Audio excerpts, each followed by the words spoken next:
जय श्री राम दोस्तों। आशा करता हूँ आप सब स्वस्थ होंगे।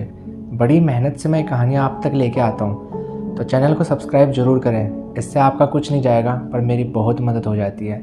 एडिटिंग की कमी के कारण बैकग्राउंड में आपको सिर्फ हॉरर वीडियो क्लिप ही देखने को मिलेगी।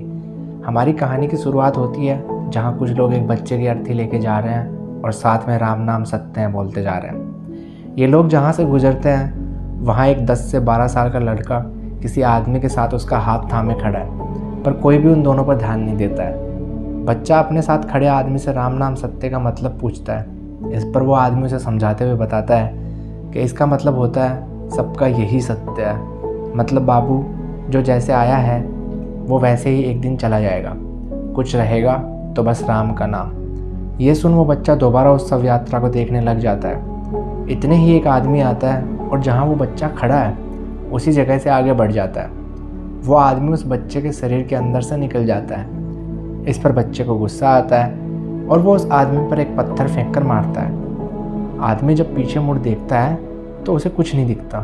इतने में वो बच्चा, जिसका नाम सोनू है, हंसने लग जाता है। उस आदमी को वह हंसी सुनाई देती है, पर वो बहुत तेज़ घबरा जाता है। भूत भूत चिल्लाता हुआ वह आदमी वहाँ से भाग जाता है। जी हाँ, सोनू अब शरीर से आज़ाद हो चुका था। ये जो शव यात्रा जारी थी ये सोनू की थी, और जिस पर सोनू ने पत्थर फेंका था वो उसके फूफा जी थे। उधर शमशान में एक आदमी गड्ढा खोद ही रहा होता है कि शव यात्रा वहाँ पहुँच जाती है। हर कोई वहाँ बातें करने में व्यस्त थे। छोटी से छोटी समस्या से लेकर देश दुनिया की बड़ी से बड़ी समस्या का समाधान वहाँ के लोगों के पास था। और इस भीड़ में जो सबसे ज़्यादा परेशान और सबसे ज़्यादा दुखी था वो इंसान था सोनू का पापा। अपने बेटे की अर्थी को कंधा देते टाइम सोनू के पापा ये सोच रहे थे कि उसने कभी ऐसा नहीं सोचा था कि कभी अपने बेटे की अर्थी को भी कंधा देना पड़ जाएगा। यह सब चल ही रहा होता है कि पंडित जी इतने में बोलते हैं, जल्दी करो नहीं तो मुहूर्त बीत जाएगा। सफ़ेद कपड़े में लिपटे सोनू के शरीर को वहाँ उस गड्ढे में दफन कर दिया जाता है और उसके पापा वहाँ फूट फूट के रोने लगते हैं। सोनू अपने आप को ही दफन होता देखकर डर जाता है और अपने पापा के पास चला जाता है। वो अपने पापा का हाथ छूता है और उनसे रोने की वजह पूछता है। शमशान की सारी क्रिया ख़त्म होती है और सभी लोग अपने अपने घर चले जाते हैं। घर के भी रीति रिवाज सारे ख़त्म हो जाते हैं, लेकिन घर में एक गम छा गया था। जिम्मेदारी का बोझ था कि पापा अपने काम में फिर से व्यस्त हो जाते हैं। वह बहन जो रिमोट के लिए हमेशा सोनू से लड़ती रहती थी, वो आज उसी का फेवरेट शो लगा के देख रही है और वहाँ बैठी बैठी रो रही है। लेकिन एक शौक था जो खामोशी की राह पर चल पड़ा था, वो थी उसकी माँ। वो चुप एक कोने में बैठ चुकी थी, वो हमेशा वहीं बैठी रहती थी। सारा दिन वो सोनू सोनू सोनू करती रहती थी। उन्होंने खाना पीना भी बंद कर दिया था। वो सोनू की फ़ोटो को अपने गले से लगा के रखती थी। एक दिन की बात है, सोनू की माँ का नाम सुलोचना था। तो सोनू की माँ, एक दिन की बात है, सोनू की फ़ोटो को गले से लगा रखा था और रो रही थी। इतने में सोनू आता है और अपनी माँ के आंसू पोंछता है। इस बार सोनू अपनी माँ को दिखाई दे रहा था। ये देखते ही सोनू की माँ फ़ोटो छोड़ देती है और सोनू को अपने गले से लगा लेती है। जैसे वो फ़ोटो छोड़ती है, फ़ोटो ज़मीन पे गिर जाती है और टूट जाती है। सोनू की मम्मी को इन सब का कोई होश ही नहीं था। वो तो बस अपने बेटे को देख के इतनी खुश थी। वो उसको गले लगाती है, पूछती है, बेटा तू कहाँ चला गया था, तेरे बिना मैं कितनी परेशान हो गई थी, ये सब। पर इतने में ही जो फ़ोटो गिर के टूटी थी उसकी आवाज़ से सारे वहाँ पे आ जाते हैं। जैसे सारे आते हैं सोनू वहाँ से फिर से गायब हो जाता है। सोनू की बुआ आती है और बोलती है घर का चिराग चला गया और ये कांच भी टूट गया, अब क्या अपशकुन होने वाला है। इतने में सोनू की मम्मी चिल्लाने लगती है, अभी तो यहीं था, कहाँ चला गया मेरा सोनू। इस पे सोनू के पापा सुलोचना को समझाते हैं कि सोनू अब हमें छोड़ के जा चुका है, तुम क्यों नहीं उसका वैराग छोड़ देती। सोनू की मम्मी कुछ समझने को तैयार नहीं थी। वो उल्टा उनको समझाती है कि मैंने अभी देखा था, वो मेरे पास आया था, उसने मेरे आंसू पोंछे थे। इस पर सोनू की बुआ को गुस्सा आता है और वो बोलती है, ये औरत पागल हो चुकी है, ना जाने अब मेरे भैया के भविष्य का क्या होगा। भैया मैं तो बोलती हूँ तुम एक दूसरी शादी कर लो। इस पर सोनू के पापा को बहुत गुस्सा आता है और वो अपनी बहन को धमकाते हुए बोलते हैं, तुम्हें पता नहीं है कौन सी जगह क्या चीज़ बोलनी चाहिए, बदतमीज़। उल्टा सोनू के पापा को धमकाती हुई बोलती है कि मैं तो तुम्हारे भले की बात कर रही हूँ, मुझे क्या।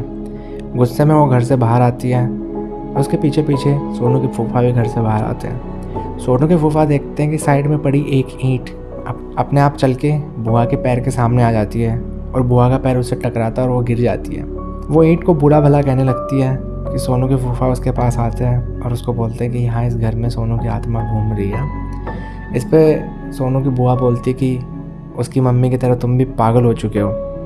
ये सब बोल के वो उनको इग्नोर करके चली जाती है। दिन गुजरते गए पर सुलोचना की हालत में कोई इम्प्रूवमेंट नहीं हुआ था।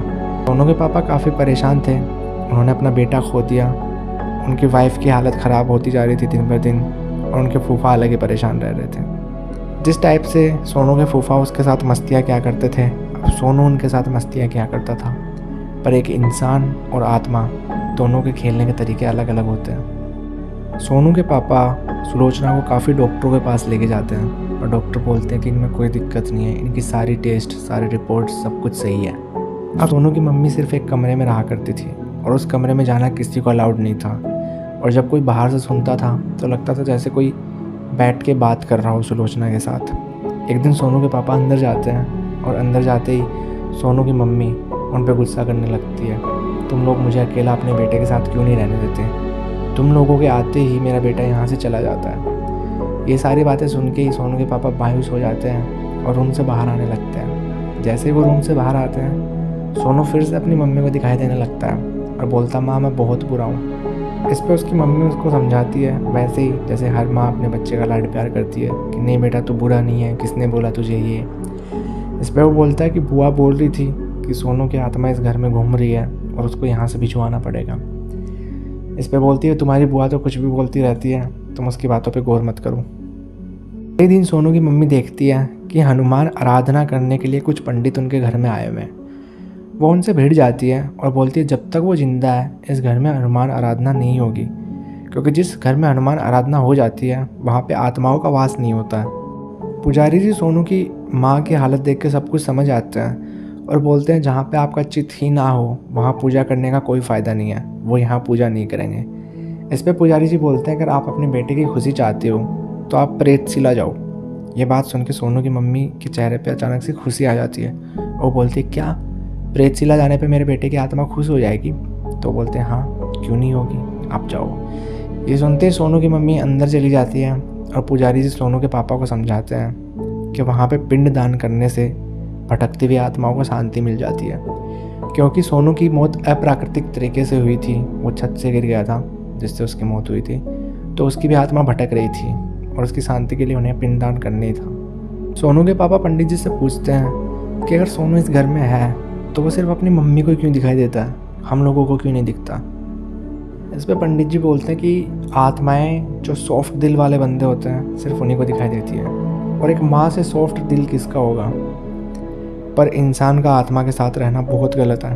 दूसरे दिन सोनू की मम्मी और उसके पापा प्रेतशिला की ओर निकल पड़ते हैं। प्रेतशिला बिहार में गया नाम की जगह पे है। वो वहाँ पहुँचते हैं और एक लंबी चढ़ाई तय करने लगते हैं। चढ़ाई के दौरान कई सारे मंदिर आते हैं, कई सारे पेड़ आते हैं जहाँ पे बहुत सारी फ़ोटोएँ लगी थी। अब ये फ़ोटोएँ देख के सोनू की मम्मी को दिल में डाउट होने लगता है। इस पे सोनू के पापा उसको समझाते हैं कि ये सब भी वही फ़ोटोएँ हैं जिनके घर वाले उनके आत्मा की खुशी के लिए यहाँ आए थे। फाइनली वो ऊपर जाते हैं। पंडित जी से पहले ही सोनू के पापा ने सारी बातचीत कर ली थी और अपने वाइफ के व्यवहार के बारे में सब कुछ बता दिया था। तो पंडित जी उनको वहाँ ज़्यादा कुछ बताते नहीं हैं जगह के बारे में, वो सिंपली अपनी प्रोसेस स्टार्ट कर देते हैं। पर अब सोनू अपनी माँ को दिखाई नहीं दे रहा था। इस पे वो बोलती है कि पंडित जी मेरे को सोनू दिखाई नहीं दे रहा, इससे मेरे बेटे को खुशी मिलेगी ना? तो पंडित जी बोलते हैं सतयुग में सोने की शिला थी, कलयुग में पत्थर की बन गई। यहाँ आने मात्र से 1484 कुलों का उद्धार हो जाता है। आप तो जो मैं बोल रहा हूँ वो दोहराइए। ये बोल के वो अपनी प्रक्रिया फिर से चालू कर देते हैं। पिंडदान कंप्लीट होता है और सैकड़ों फ़ोटो के बीच में सोनू की फ़ोटो भी रखी जाती है। इस पर पंडित जी बोलते हैं पूर्ण प्रक्रिया करने के लिए बाहर शिला पर सत्तू उड़ाने का रिवाज है। सभी बाहर आते हैं। पंडित जी सोनू की मम्मी और सोनू के पापा को सत्तू देते हैं और बोलते हैं सत्तू उड़ाओ और बोलो उड़न सत्तुआ पितरों को बैत। दोनों दोहराते हैं और सत्तू उड़ाते हैं। देखते हैं सोनू शिला पे आ चुका है। सोनू की आत्मा धीरे धीरे ऊपर जा रही है। सोनू बोलता है माँ मैं यहाँ से जा रहा हूँ, आप लोग अच्छे से रहना। इस पे सोनू की माँ अपना आपा खो बैठती है और बिलखने लगती है। वो बोलती है कोई रोको इसे, मेरा बेटा कहाँ जा रहा है, ये वो एक टाइप से पागलों जैसे बिहेव करने लगती है। धीरे धीरे सोनू आंखों से ओझल हो जाता है। एक माँ का विलाप देख आसमान भी रोने लगता है और वहाँ पे बहुत तेज़ बारिश होने स्टार्ट हो जाती है। ये एक डरावनी कहानी नहीं थी। उम्मीद करता हूँ जीवन की मुक्ति की ये कहानी आपको पसंद आई होगी। ये संसार का वो सत्य है जिसे कोई नहीं रोक सकता। इस दुनिया में सभी एक किरदार निभा रहे हैं। एक दिन पर्दा गिरेगा और कहानी ख़त्म हो जाएगी। कुछ रह जाएंगी तो सिर्फ यादें। कहानी कैसी लगी कमेंट्स में ज़रूर बताना, और अगर कहानी अच्छी लगी तो चैनल को सब्सक्राइब करना, लाइक करना तो भूलना ही नहीं है। साथ में अगर आपके पास भी कोई दमदार कहानी है, डरावनी या फिर कोई भी भूत प्रेत से रिलेटेड, तो आप मेरे को स्क्रीन पे दिखाए गए मेल puzzlegarden02@gmail.com पर भेज सकते हो। जय श्री राम।